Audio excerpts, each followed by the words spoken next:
is Elizabeth Weiss, and this is to show you a little bit about what it's like to live with RSD. Okay, we were going to have Elizabeth narrate, but she is not feeling well right now, so we're going to make a slight change in plans, and I'm going to do some narrating. This is the position you will normally find Elizabeth in day and night. This is the only position that she feels any kind of, I don't want to say relief, but the pain levels she feels are a little less intense as they would be if she had her feet laying straight on the bed, and certainly if she was walking, which doesn't happen for an extended period of time. So again, the only position she's feeling any relief from is going to be this one with her legs up on the wedge. Okay, what I'm showing here are Elizabeth's legs when they are elevated on the wedge. I'm going to try to get in as close as possible, and you'll find a lot of information in the letter enclosed on RSD. The letter is approximately 4 or 5 pages long, and there's only so much information you can include in a letter that length, but it also gives some resources where you can find additional information on the syndrome and the condition. But as you can see, her legs here look somewhat normal in color. I'm trying to pick up as much detail as I can, but this is the only time you're going to find her legs looking this way, is when they're elevated. I'm going to try to get in close here to her toes and toenails. The detail is kind of hard to make out on the camera, but you can see they're certainly long, and if you were here in person you'd be able to tell that they look and certainly appear to be extremely brittle, and they are. I have to be very careful not to touch her legs, because that would send her into a tizzy, to say the least. You can see here also those 2 little dots on her foot is when she had a procedure to freeze neuromas in there that formed as a result of the fire extinguisher falling on her foot. In order to do that, she had to fly up to New York and have a procedure done under a specialist up there, and that paved the way for her to receive the first 5-day ketamine treatment, which didn't have much of an effect, at least at this point. So again, you can see those 2 holes right there. And I just forgot to add, when Elizabeth had that surgery was in November of 06. November of 06, and right now this is being filmed, we're in July of 07.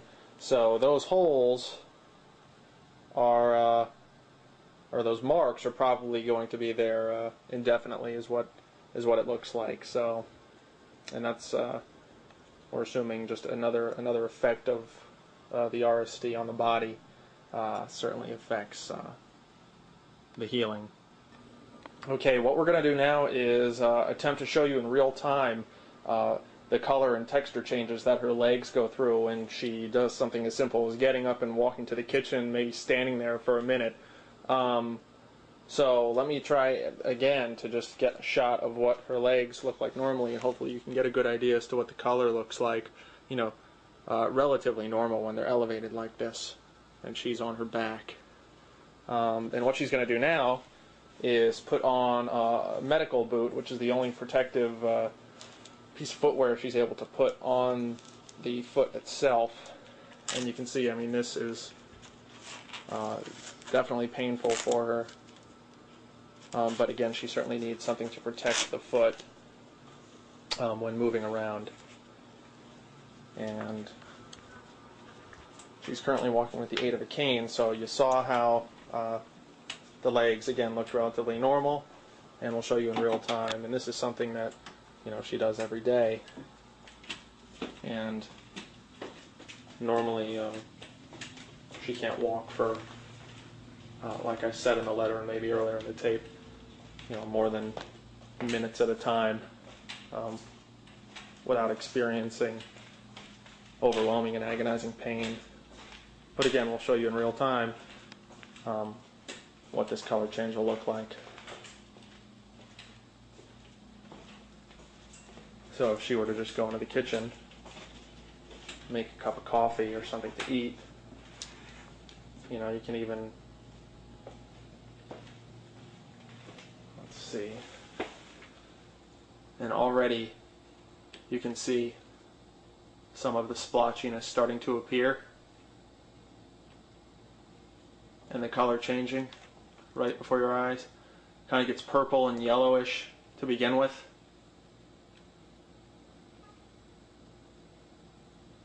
And gets worse over a few seconds. I mean, you can see it happening in real time. And, you know, let me zoom out a little bit here, and you can actually get a feel for how high up the leg it goes. And this does not feel good for her. I mean, not happy. I'm making her do this, though. So now you can really see it starting to come through. And this has only been, I don't know, a minute or two. I mean, you saw when she got out of bed, and it's not a pleasant feeling for her. And she's being a real sport right now. Okay. Now it's really starting to come through, almost like leopard spots. You know, you can see all those purple, and she just snickered when I said leopard spots, but that's what it looks like. And you can see it working its way all the way up the leg, almost even past where her shorts are. I mean, you can see kind of where it comes to a halt, but if you look now, I'll just pan down the whole leg, and you see that color change. See now? I mean, it's really clear. And this is all in real time, has not been cut or edited. I mean, you saw it, you've been with us the whole time, so she's being a real trooper right now, and she's biting her lip, but I'll get yelled at later.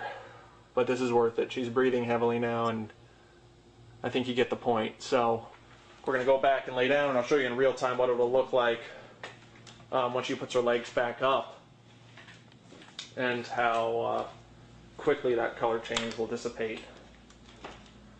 So we'll follow her back to the room. That's her cat, which is her companion, gives her lots of love when she's going through this. She's a mean cat. She hisses at me. You deserve it. Yeah. Okay. So we're following Elizabeth back into her bedroom. And at the tabletop where she has her essentials, her medication, which there's a ton of, you can see, and her gum. She chews a lot of gum because she, as a side effect of the medication, there's some more medication she has. She gets a metallic taste in her mouth a lot, so she chews a lot of gum to try to combat that. Okay, so here are her legs. Trying to get that with the lighting. You can still kind of make the splotchiness out here. You can still see it there, but it will certainly dissipate. There, you can still make it out within the next minute or so. Sometimes it takes a little longer to go away than it does to appear, but and she's hurting now.